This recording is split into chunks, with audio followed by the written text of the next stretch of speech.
성경은 구원에 관한 책이죠.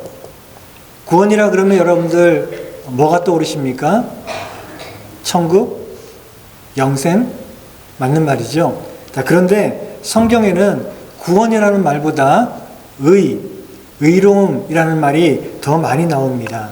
사람들이 구원이라고 말하면은 금방 이해하고 또 좋아하는데 의롭게 됨이라는 말은 왠지 좀 딱딱하거나 어렵게 느끼고 때로는 부담스러워합니다. 그런데 구원이라는 말과 의롭게 된다는 말은 다른 말이 아니라 같은 말입니다.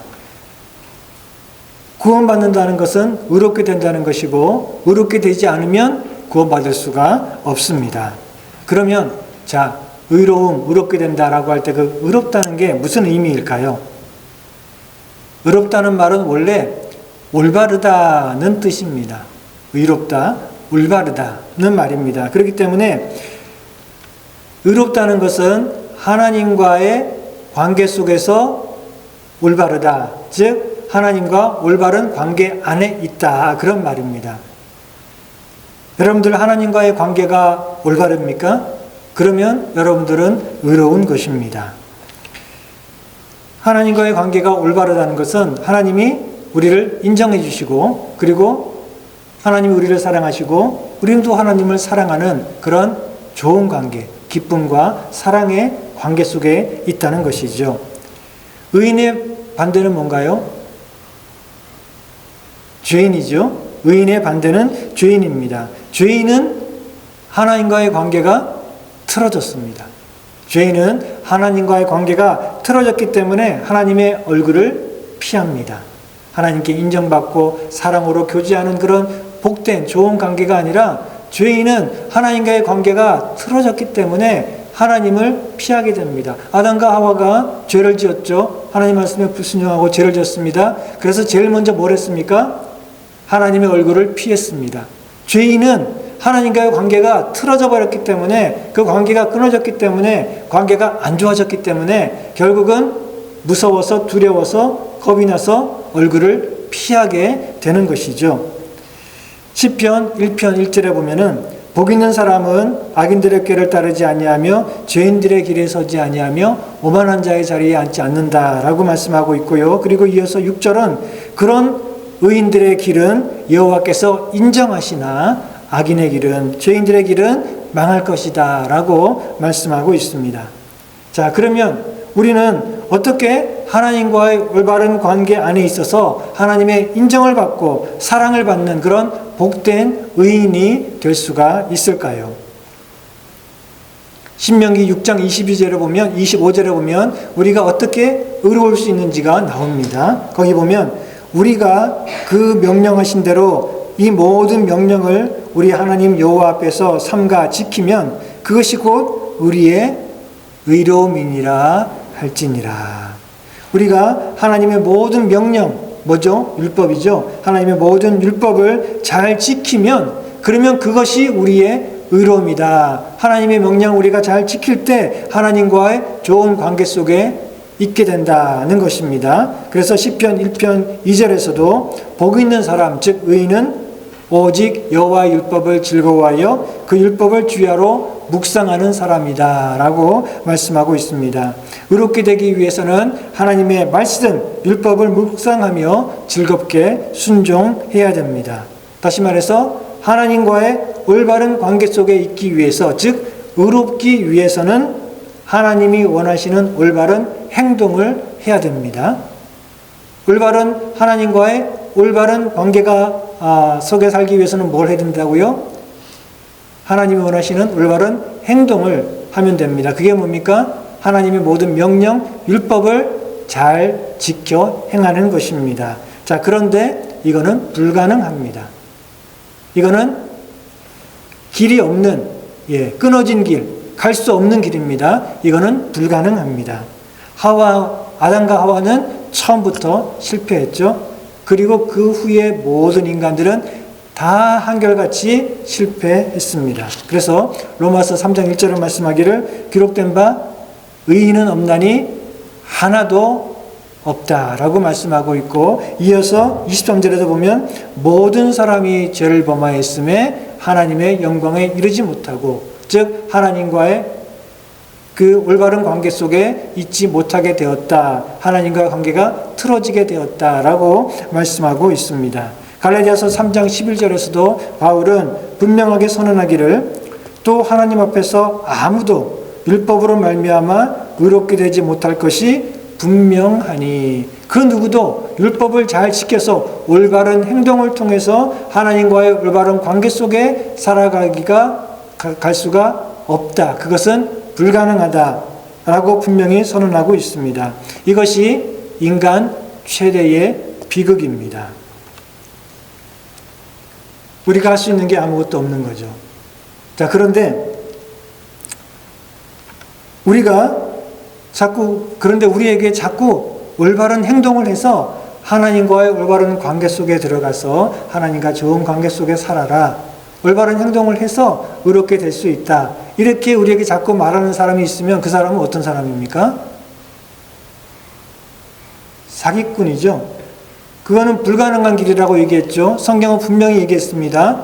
바울도 뭐라 그랬죠? 율법으로 의롭게 되지 못할 것이 분명하니 라고 했는데, 근데 어떤 사람이 와서 율법을 잘 지키고 올바른 행동을 하면 하나님께 인정을 받고 하나님의 사랑을 받고 하나님과 올바른 관계 속에서 의롭게 됩니다 라고 자꾸 우리에게 말하면 그 사람은 우리를 속이는 거죠. 사기꾼입니다. 그런데 사기꾼 정도가 아니라 더 나쁜 사람입니다. 예를 들어서 홍수가 나가지고 도로가 엉망이 되고 다리가 끊겼습니다. 자, 그런데 다리가 끊겼는데 어떤 사람이 차를 보고는 자꾸 그 길로 가라 그럽니다. 괜찮다고. 자, 이 길로 가면 됩니다. 안전합니다. 그러면서 다리가 끊어져 있는데 그 길로 자꾸 가라 그러면 그 사람은 사기꾼, 사람을 속이는 사람 정도가 아니라 뭐죠? 사람을 죽게 만드는, 죽음으로 이끄는, 멸망으로 이끄는 그런 사람이죠. 여러분들이 그런 사람을 보면 어떤 마음이 듭니까? 화가 나죠. 다리가 끊어져 있는데 사람들 보고 자꾸 그 길로 가라고 그러면 여러분들 그런 사람 보면 아마 불같이 화를 내게 될 것입니다. 사도 바울이 그랬습니다. 사도 바울이 불같이 화를 냈습니다. 어떤 거짓 교사들이 사람들에게 율법을 잘 지키면, 올바른 행동을 하면 하나님께 인정받을 수 있고 의롭게 되고 구원받습니다 라고 가르치니까 사도 바울이 화가 났어요. 불같이 화가 났습니다. 그래서 갈라디아서 1장 7절부터 보면 그런 사람들에 대해서 이렇게 말하고 있죠. 다른 복음은 없나니 다만 어떤 사람들이 너희를 교란하여 그리스도의 복음을 변하게 하려 함이라. 그러나 우리나 혹은 하늘로부터 온 천사라도 우리가 너희에게 전한 복음 외에 다른 복음을 전하면 저주를 받을지어다. 우리가 전에 말하였거니와 내가 지금 다시 말하노니 만일 누구든지 너희가 받은 것 외에 다른 복음을 전하면 저주를 받을지어다. 이 믿음만으로 안 되고 믿음만으로 의로워질 수 없고 할례를 받고 율법을 지키고 올바른 행동을 통해 하나님께 인정받아야 의롭게 되고 구원받는다라고 가르치는 그런 사람들을 향해서 바울은 뭐라 했습니까? 저주를 받을지어다, 이렇게 선언을 하고 있습니다. 자, 오늘 본문에서도 바울은 빌립보 성도들에게 이 사실을 다시 한번 강조를 하고 있습니다. 빌립보서 3장 1절 2절에 보니까 너희에게 같은 말을 쓰는 것이 내게는 수고로움이 없고 너희에게는 안전하니라.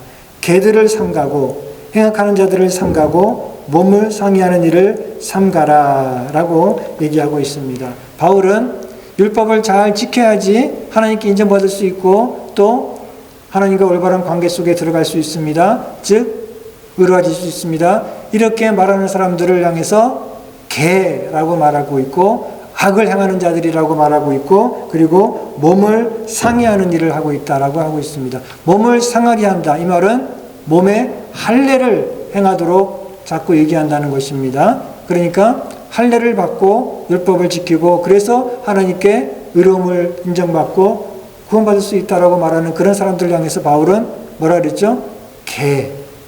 개라는 말은 아마도 사람들에게 할 수 있는 가장 모욕적인 말이겠죠. 사람에게 개라 그러면 바울은 이렇게 심한 욕을 한 이유는 이 거짓된 가르침이 그만큼 심각한 문제이기 때문에 그렇습니다.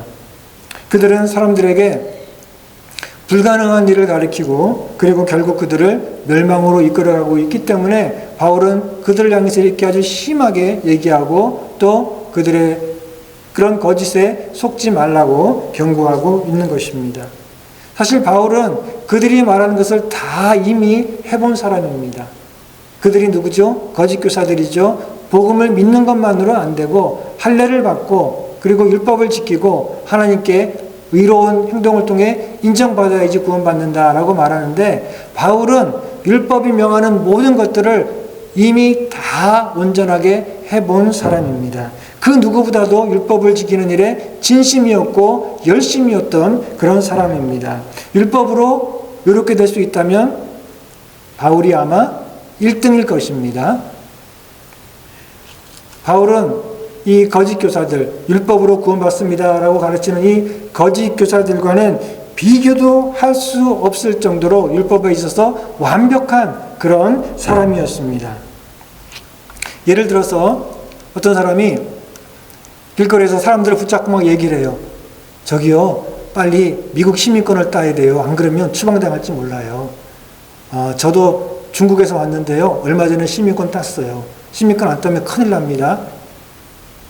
이제 다음 주에 우리 트럼프 취임식 하나요?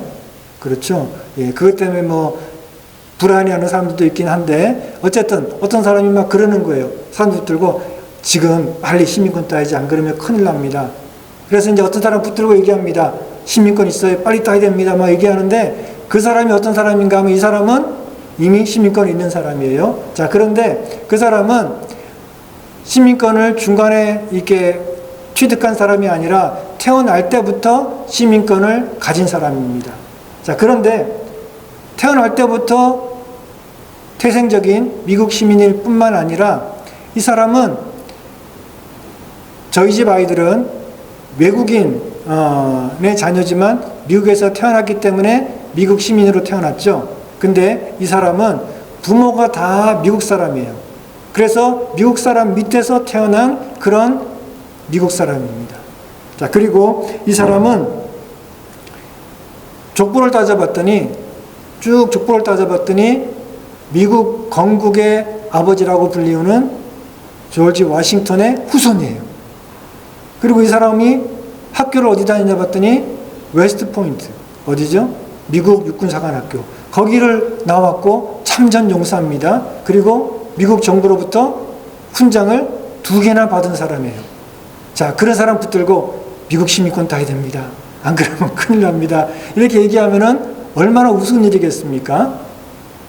바로 바울이 그런 사람입니다. 율법에 관한 한 바울이 바로 그런 사람이었다는 것입니다. 오늘 본문 5절부터 보니까 바울은 율법에 따라서 태어난 지 정확하게 8일 만에 할례를 받은 사람입니다. 선천적인, 태생적인 그런 이스라엘 사람이고, 그리고 12지파 가운데서도 가장 뛰어난 지파 중에 하나인 베냐민 지파 사람입니다. 그리고 혈통적으로 아브라함의 후손이고, 그리고 그 어떤 이방인의 피도 섞이지 않은 순수한 이스라엘 사람입니다. 그렇기 때문에 자기는 히브리인 중에 히브리인이다, 이렇게 이야기를 합니다. 그리고 이 사람은 더군다나 바리새인의 아들로 태어났고 자기 자신도 바리새인입니다. 바리새인이 어떤 사람인가 하면 이스라엘 사람들 중에서도, 유대인 중에서도 율법을 아주 철저하게 지키기로 유명한 사람들이죠. 그들은 하루 종일 1년 내내 율법을 연구하고 묵상하고 가르치는 그런 사람들입니다. 아무나 바리새인이 될 수 없습니다. 되고 싶다고 해서 될 수가 없습니다. 바리새인들은 소수의 엘리트들입니다. 그런데 바울은 이 바리새인의 가정에서 태어났고 자기도 바리새인이고 바리새인들 중에서도 아주 유명한 그런 그 문화에서 공부한 그런 사람입니다. 이뿐만 아니라 바울은 이렇게 타고나기를 선천적으로 아주 순수한 그런 정통 유대인일 뿐만 아니라 바울은 후천적으로도 아주 뛰어난 유대인이었습니다. 그는 율법을 행하는 데 있어서 그 누구도 따를 수 없을 정도의 열심을 가진 그런 사람이었습니다. 그래서 6절에 보니까 열심으로는 교회를 박해하고 율법의 의로는 흠이 없는 자다라고 자기 자신을 자부하고 있어요.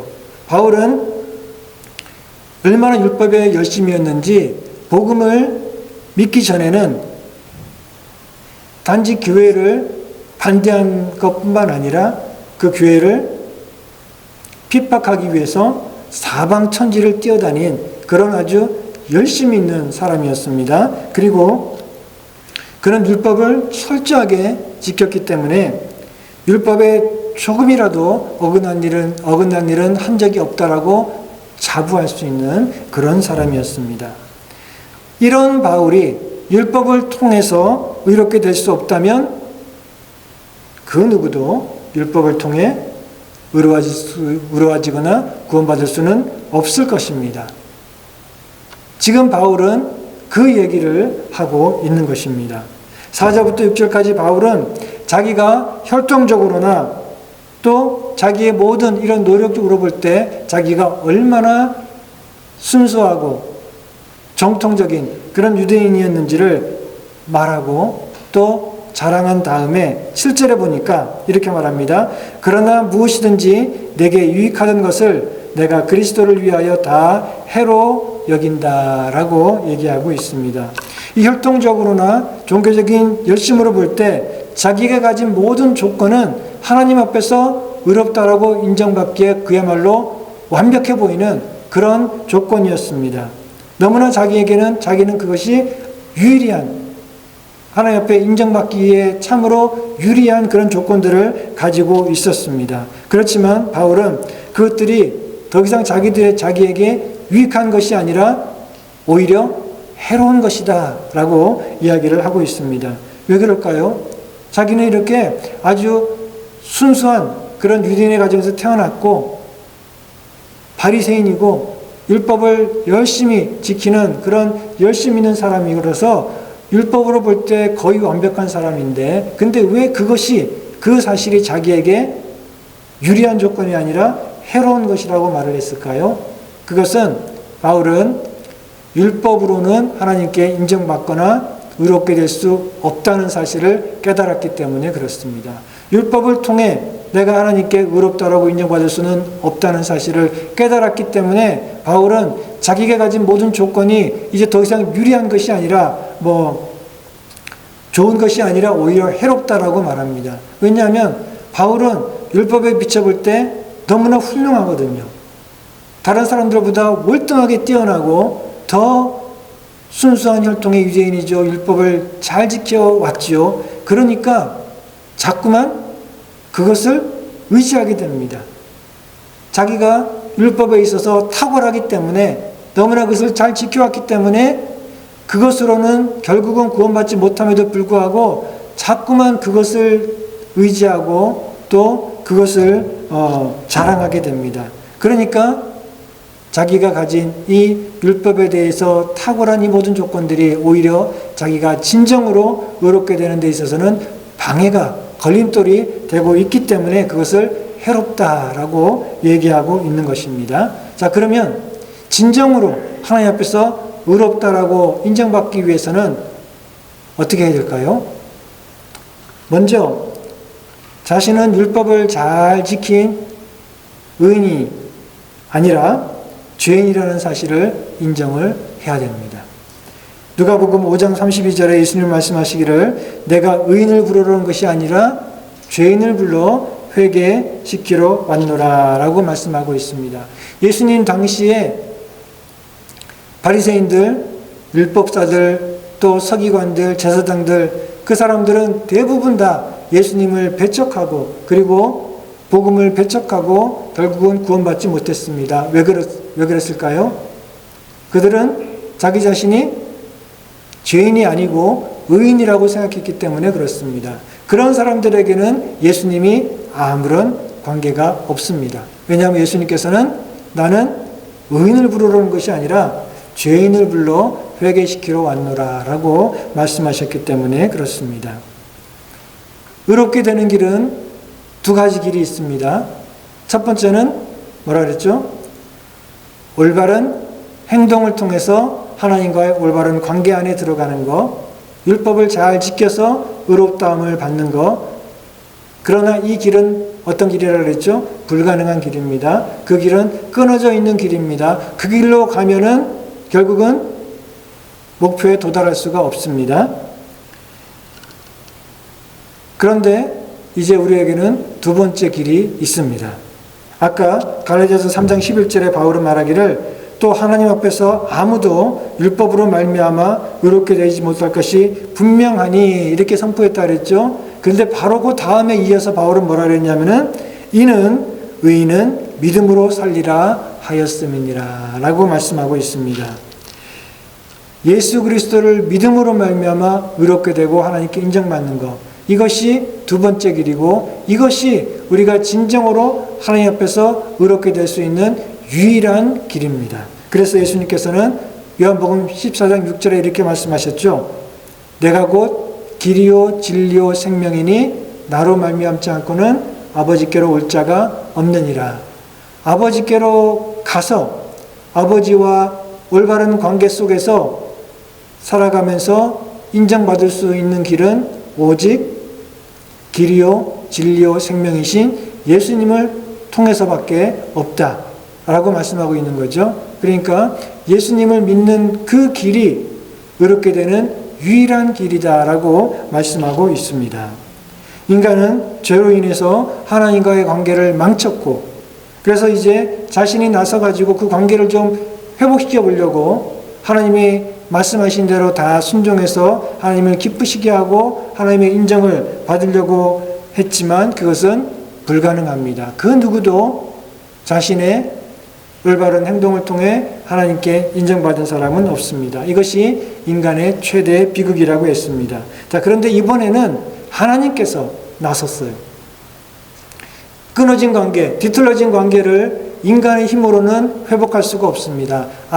인간이 하나님의 그 모든 명령을 다 행함으로 그것이 의로움이 될 수 있는데 그러나 그 모든 명령을 행할 수 없기 때문에 그 길은 불가능한 길이고 끊어진 길이고 이것이 인간의 최대의 비극이라고 했는데 그렇기 때문에 이제는 하나님 편에서 나섰죠. 하나님께서 우리와의 관계를 올바르게 하기 위해서 독생자 예수님을 화목 제물로 보내셨습니다. 자, 화목이 무슨 말인가요? 화목 제물.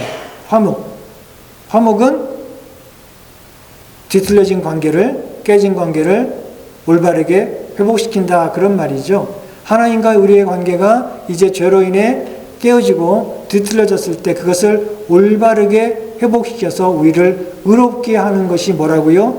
화목. 그래서 예수님께서 화목 제물로 이 땅에 오셨다는 것입니다.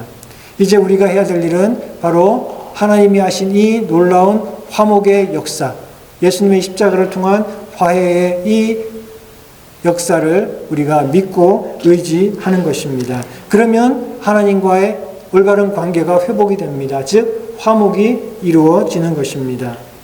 그렇다고 해서 믿음이 우선 특별히 신비로운 능력이 그 안에 있는 것은 아닙니다. 구원의 능력은 사실은 믿음 안에 있는 건 아닙니다. 믿음이라고 하는 건 사실은 아무것도 아니에요.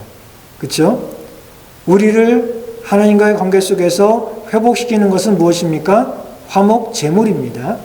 예수님께서 십자가에 우리를 대신해서 죽으심으로 화목 제물이 되셔서 예수님께서 그 죽음을 통해서 하나님과 우리 사이에 끊어진 관계를 회복시키시고 그리고 이제 우리가 하나님 앞에서 인정받을 수 있는 길을 열어주셨습니다.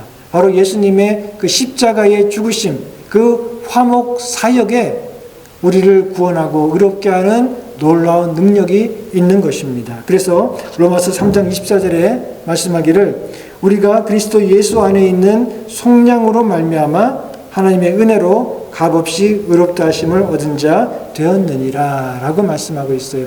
우리가 어떻게 값없이 의롭다함을 얻게 되었습니까? 그리스도 예수 안에 있는 속량, 그 십자가의 죽으심, 그 화목제물이 되신 그 사역을 통해서 우리가 값없이 의롭게 되었다라고 말씀하고 있습니다. 믿음은 바로 그 사실을 우리가 믿고 인정하는 것입니다. 믿음 그 자체는 아무것도 아니지만 그러나 예수님께서 우리를 위한 화목제물이 되셔서 하나님과 우리 사이의 관계를 이제 올바르게 회복시키셨다는 사실이 중요합니다. 자, 그런데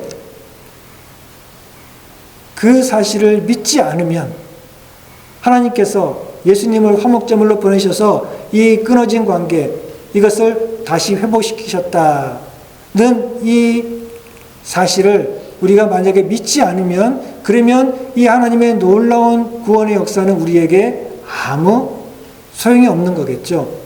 그래서 믿음이 중요한 것입니다. 믿음 그 안에 무슨 힘이 있는 게 아닙니다. 믿음은 그저 하나님이 하신 그 놀라운 능력, 구원의 역사, 그것을 우리가 믿고 인정하고 받아들이는 것입니다. 여러분, 옛날에 그 코미디언 중에 서영춘이라고 있어요. 기억하실지 모르는데, 그 서영춘이 이제 코미디 하면서 한 말 중에 그런 말이 있어요. 인천 앞바다에 사이다가 떴어도, 그다음 뭐죠?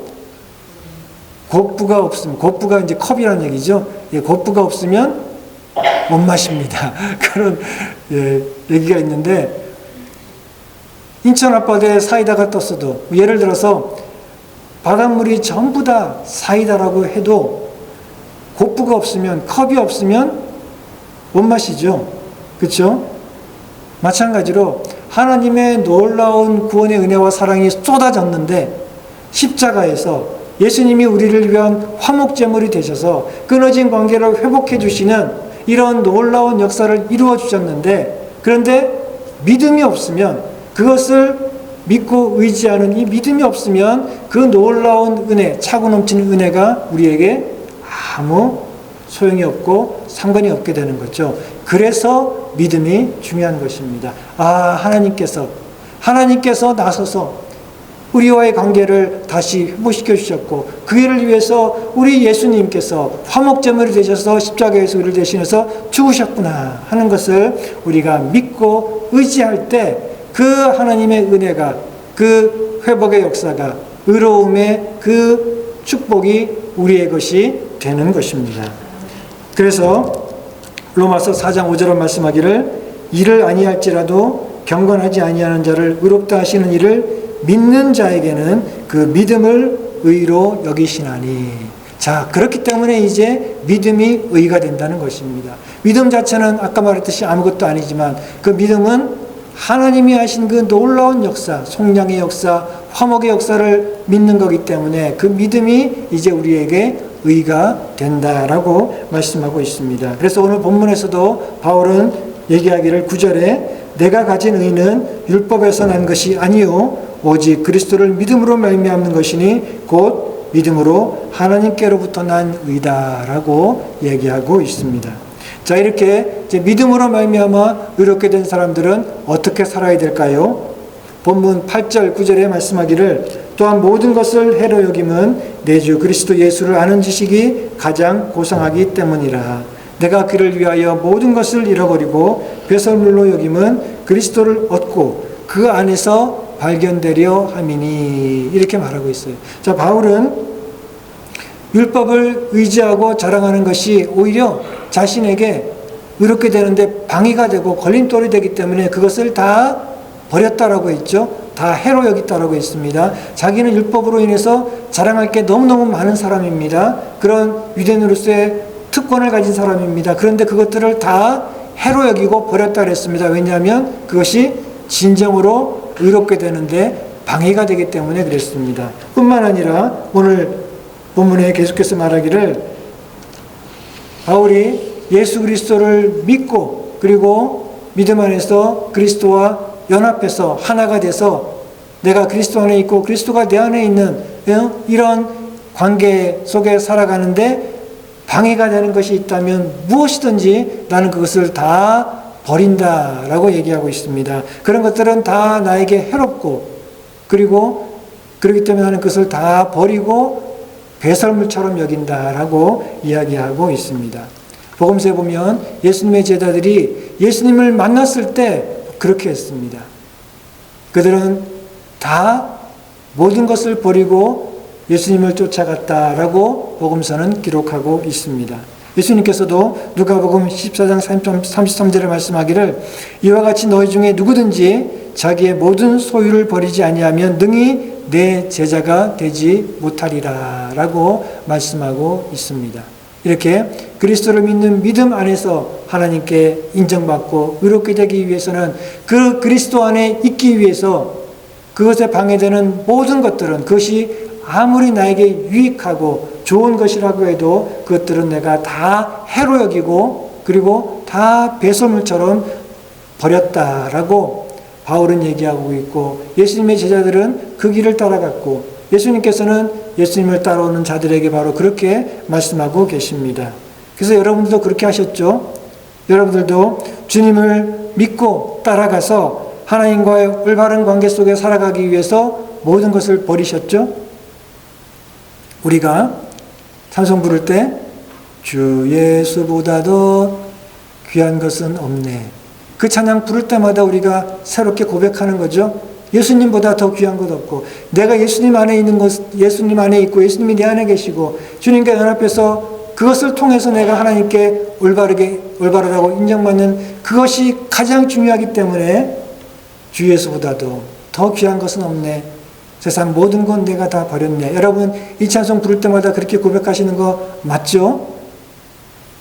네, 이따가 우리 찬송할 텐데 그때도 또 그 마음으로 여러분들 고백하시기 바랍니다. 자, 그리고 이것이 믿음으로 의롭게 된 사람의 삶이고 그리고 또 이어서 본문 10절, 11절에 보면은 바울은 자기가 가진 의는 율법이 아니라 믿음으로 말미암아 가진 의라고 얘기하면서 그 다음에 뭐라고 말하고 있냐면은 내가 그리스도와 그 부활의 권능과 그 고난의 참여함을 알고자 하여 그의 죽으심을 본받아 어떻게 해서든지 죽은 자 가운데서 부활에 이르려 하노니 라고 얘기하고 있습니다. 자, 여기서 부활이라는 말이 두 번 나옵니다. 그런데 첫 번째 나오는 말하고 두 번째 나오는 말이 같은 부활이 아닙니다. 첫 번째 나오는 부활은 어떤 말인가 하면 그것은 그리스도의 부활의 권능으로 말미암아 죄로 인해 죽었던 우리들이 다시 새 생명으로 살아나서 이제 새 생명 가운데 살아가는 것을 말합니다. 그것이 그리스도의 부활의 능력입니다. 죄로 인해 죽었던 우리들을 주님께서는 우리가 그 주님을 구주로 믿을 때에 새 생명으로 살려주십니다. 그래서 우리는 이제 새 생명 가운데 살아가게 됩니다. 율법을 행함으로 의롭게 되고 새 생명을 얻고자 하는 사람들은 끊임없이 노력하겠죠. 그러나 결국 실패하고 말 것입니다. 그렇지만 믿음으로 의롭게 된 사람은 예수 그리스도의 십자가의 그 복음을 믿는 순간 그 십자가와 부활의 능력에 참여해서 이미 새 생명을 얻게 됩니다. 그래서 로마서 6장 4절에 보면 그러므로 우리가 그의 죽으심과 합하여 세례를 받음으로 그와 함께 장사되었나니 이는 아버지의 영광으로 말미암아 그리스도를 죽은 자 가운데서 살리심과 같이 우리로 또한 새 생명 가운데 행하게 하려 하심이라 라고 말씀하고 있습니다. 우리가 십자가의 복음을 믿고 예수님을 믿고 거듭나면 우리는 죄로 인해 죽었던 우리가 새 생명으로 살아나서 이제 새 생명 가운데 살아가게 된다는 것입니다. 이것이 첫 번째 부활의 의미입니다. 그래서 마태복음 8장 21절에 보면 예수님께서 이 첫 번째 의미의 부활에 대해서 이렇게 말씀하십니다. 제자 중에 한 사람이 이르되 주여 내가 먼저 가서 내 아버지를 장사하게 허락하옵소서. 예수께서 이르시되 죽은 자들이 그들의 죽은 자들을 장사하게 하고 너는 지금 나를 따르라 라고 말씀하십니다. 여기서 죽은 자들을 장사한다 이 말은 영적으로 죽은 자들을 말하죠. 네. 살아있으나 믿지 않는 사람들은 다 영적으로 죽어있는 사람들이다 그런 말입니다. 자, 그렇지만 우리들은 새 생명으로 부활했습니다.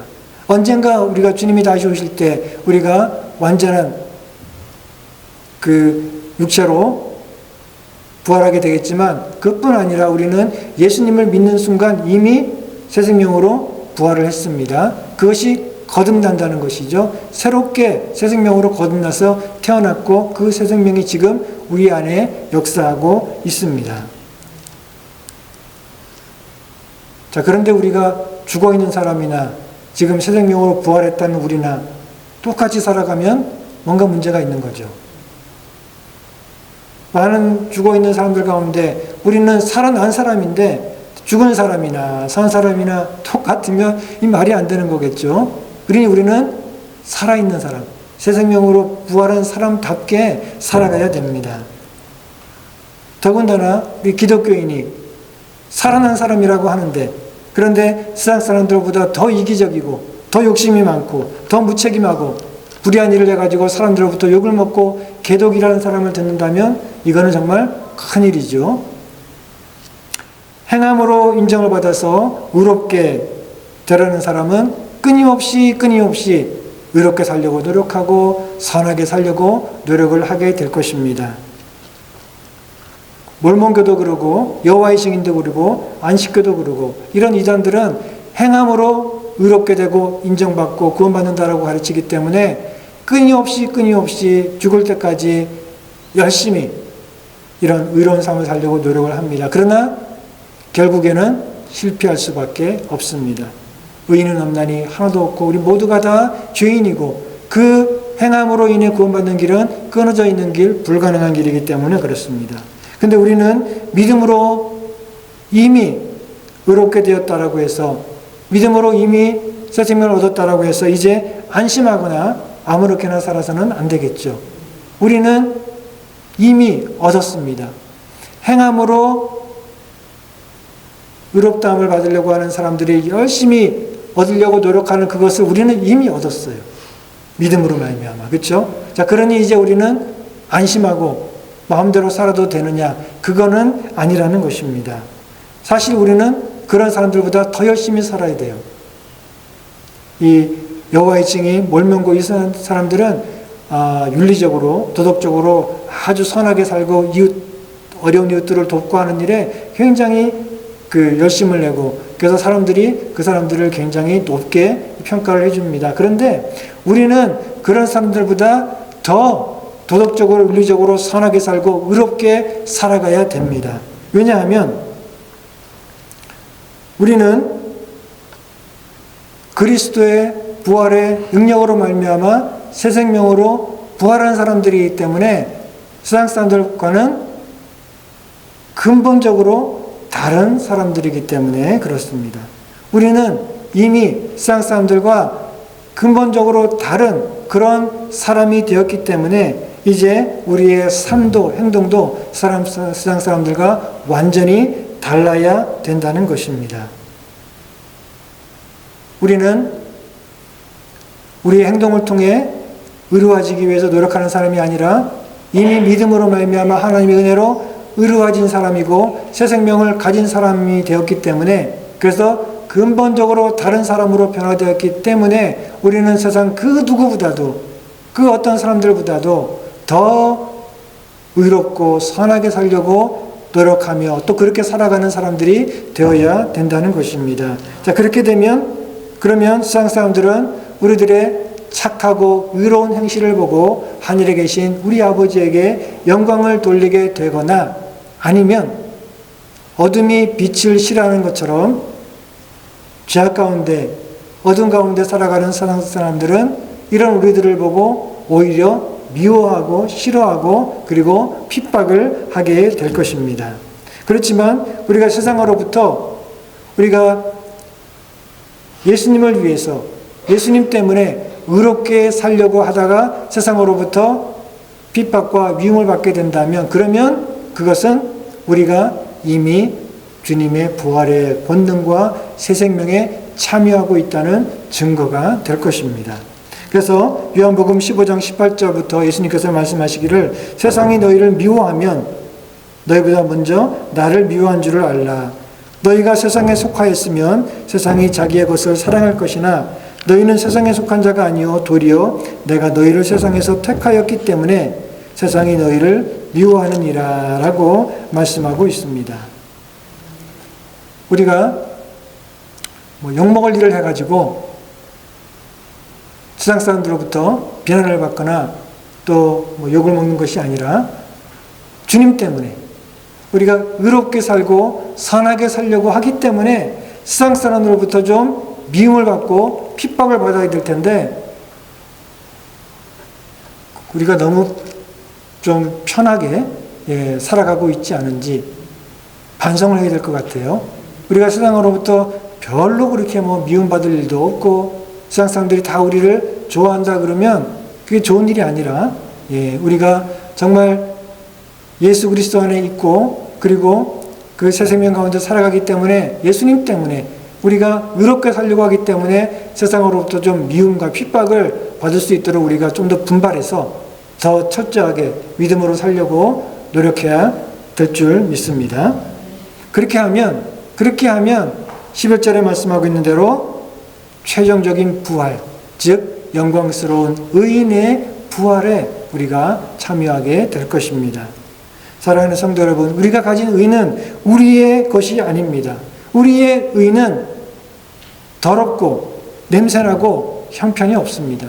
이사야서 64장 6절에 말씀하기를 무릇 우리는 다 부정한 자 같아서 우리의 의는 다 더러운 옷 같으며, 우리가 가진 의라고 하는 것은 더러운 옷과 같다는 것입니다. 여러분, 거지가 있는데 거지가 잔치집에 초대를 받았어요. 그래가지고 제일 좋은 옷 쫙 빼입고 갑니다. 멋있겠죠? 멋있겠습니까?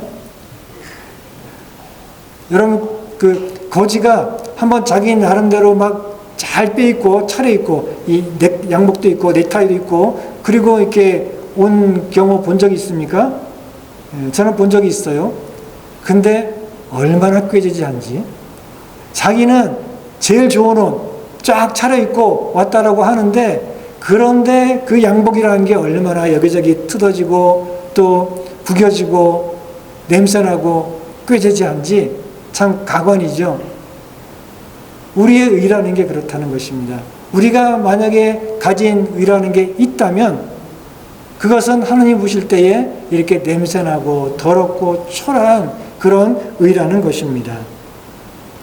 그런데 이제 우리가 예수 그리스도 안에서 가진 의는 우리의 것이 아닙니다. 하나님의 의, 그렇죠? 예수 그리스도 안에서 하나님께서 우리에게 덧입혀 주신 의입니다. 그 의는 얼마나 아름답고 빛나고 또 완전한 의이겠습니까? 우리는 그런 아름다운 예수 그리스도의 의를 옷 입고 있는 사람들입니다. 그러니 여러분, 주님 안에서 기뻐하시기 바랍니다. 오늘 본문 시작하는 첫 번째 말씀이 뭐였냐면은 기뻐하라 라는 말입니다.